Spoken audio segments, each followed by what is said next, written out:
Hürmetli vatandaşım bugünkü leksiyelerine başlayımız. Leksiyede size Kadir Oza, Washington'dan sözdeyimiz. Bugünkü İslahı 2019 yıl 3. ayının 20. günü. Hepteki çarşamba. Bugünkü sözdeydik leksiyelerin evvel ötken de sözlü leksiyelerimizi bir iki cümle toxtalaydık.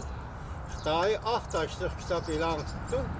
Biz ötkenki leksiyemizde bunun da iki kısım anlattık. Belki merkezi iddiası şu olsa gerek. Enindeki üçüncü kısmı nesileri anlatmadık. Bunun sebebi Xitay mescitlerine bu işini kılıp verdim. Ulemalara bu işini kılıp verdim. Namazı okuştuğunda kılıp verdim de bizi maktaydıgan, hele ki yazılı olan söz ibarlarken şunu üçüncü kısmını kıskartıp ettim. Başka iki kısmı Xitay'ın Ahtaşlıq kitabı diyen getler. Yani bu kıtım Şinjan Uygur Abdunum Rayni, yani Müslimligi Uyguristan'da kurulgan ceza lagerlerinin kuruluşunun sebebini özünü şu arkalı akılmak için, dünyayı yüzüne aklap görsetmekçi buluyor. Onun tepkiçiğe sebep ve bahanılarken Ahtaşlıq kitabı, onun da haberdar olduk. Endilikte biz yani konu timi mesela Amerika Cungo soda sohbeti nime? Kayar kilip kayarda toxtudu. Anda tuyuqsuz Avrupa İttifaqı hem Cungo bilen ki boğan soda münasibetlerdi. Özgür şahsını kanallı kılacak halde biz işte orada vatandaşlara leksiya sözlerimiz. Mavzumunda Avrupa İttifaqı Avrupa Cungo yukarı dercilikle yığınıda çeklengen müddet içinde Cungo'nun pazarını açıp bitişini talep kıldı. Dedi mevzulu haber 3. ayının 19. günü Amerika ovasının Xitay tilli programı ilan kılındı haber. Bunda başka. Washington Avrupa İttifaqı karar çıkarıp Cungo Avrupa İttifaqı sodu münasibetlerde berge vədisini belgilengen müddet içinde əmeliləşdirib Avrupa İttifaqı əza devletleri bazarını texmi kən etib etişdə tələb qıldı. Avrupa İttifaqı bilen Cungo 4. ayının 9. günü Brüssel'da yuqarı dərciliklə söhbəti ötküzüdü. Avrupa İttifaqı bilen Cungo o'ttirishidagi savdo qizil raqamini muhokama qiladi. Bu yıl 1. ayda qizil raqam texmi o'rlab ketdi. Avrupa İttifaqı bilen Cungo savdosida qizil raqam texmi o'rlab ketdi. Reuters xabar qilib bundaq ko'rsatdi. 3. ayının 8.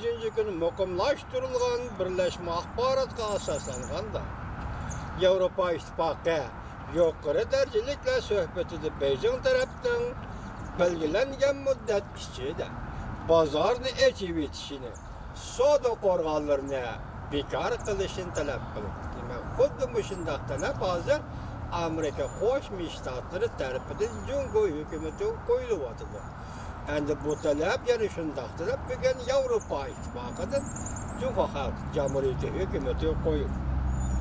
Oltibetlik birleşme axbaratı mundaq taklif verildi. Cungo bilen Avrupa İttifaqı 2019 yılı yaz fəslidən burun noktalık bazarga kirişki to'sqinlik qilib atgan kishilar duch kelgan talablarni belgilaydi.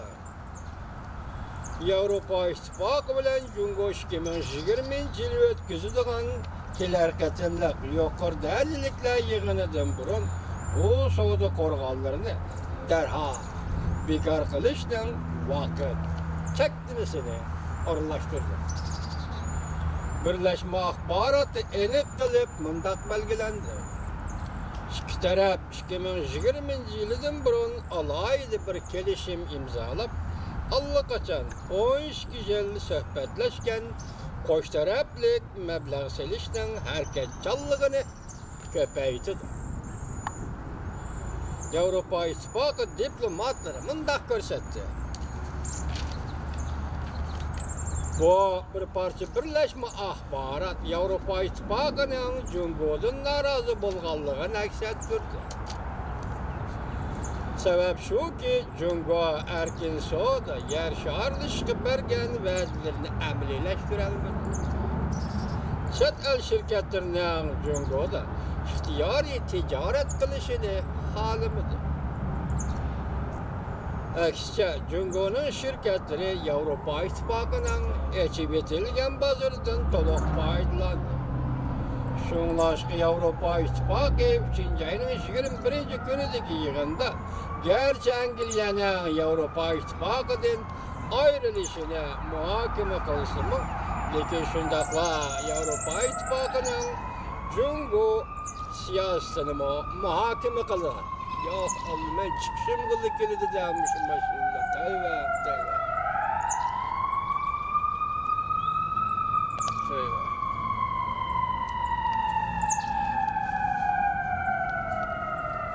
Şundaklı Avrupa İttifakı'nın Cumhur siyasetini muhakeme kılıdır. Reyt resminde görsetti.